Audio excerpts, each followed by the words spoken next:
Hi, welcome back to AC Cooper Writes. I'm Anita, and this is my channel where I share what it's like to grow a fiction writing business and the mistakes and the things that I learn along the way. Today, I'd like to talk to you about 3 things I learned by writing short stories each week.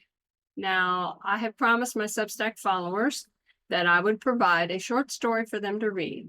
It can be flash fiction, shorts, it doesn't matter. And so there's some things that I've learned by making this promise and keeping these promises as much as possible. I'm going to try even harder. I promise. I promise them and I promise myself. Number 1, keep trying. In my humble opinion, one of the best things about writing and about life, actually, is the chance to learn something new. And because I made a deadline for myself to write a short story and share it on Wordplay each week, I've learned some things about writing fiction and about making and keeping a goal. Number 1, when you kill a character, have others talk about him or her afterwards. Don't just leave them behind. I killed off a character and did it in a narrative way, but it was important to acknowledge his contribution to the story by having the other characters talk about him. By the way, I've never killed a character before, so this is new territory. Well, it was, now it's not. I learned something new. Number 2, I originally titled my most recent story Pig's Eye, because one of the characters had an eye that looked like a pig's, duh.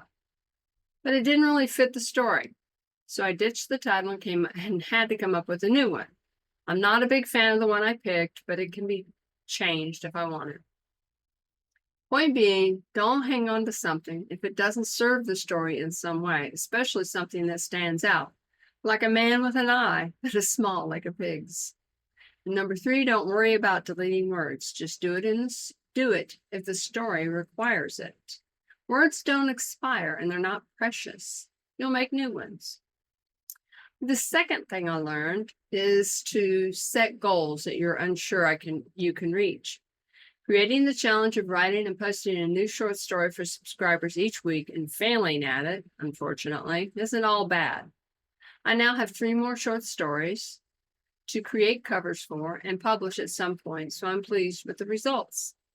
If I'd said I'd create a new short story every month, I would have only had 2 shorts. So stretching myself to a goal of writing a new short story every week means I'm writing more and I'm writing more often, which is a win-win in my book.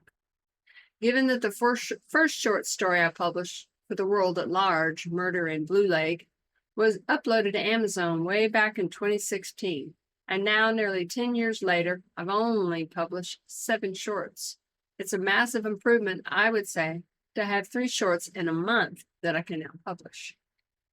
And the third and final thing that I learned is to just do what it takes. I'm not a naturally competitive person, so I was shocked this challenge of writing a new short story each week actually worked. And while I'm still working towards the goal of routinely writing a weekly short, I know that life happens. I now know that it is possible for even me to do that. In the back of my mind, I wasn't sure I could do until I did it, at least once. Well, it can be repeated. Is there something you have really been wanting to do, but it's just not happening? Why not set your own challenge? But don't make it something you've already done before. Stretch yourself. You won't fail because you'll learn from the effort, if nothing else, which is well worth the price of entry in my book. I hope that these things have helped you. And if you'd like to learn more, or if you'd like to connect with me, all of my deets are in the description below. And if you'd like to click like and subscribe to push this out to more people, I would really appreciate it, and it would really help the channel. So until next time, have a great day and get back to the writing. Bye.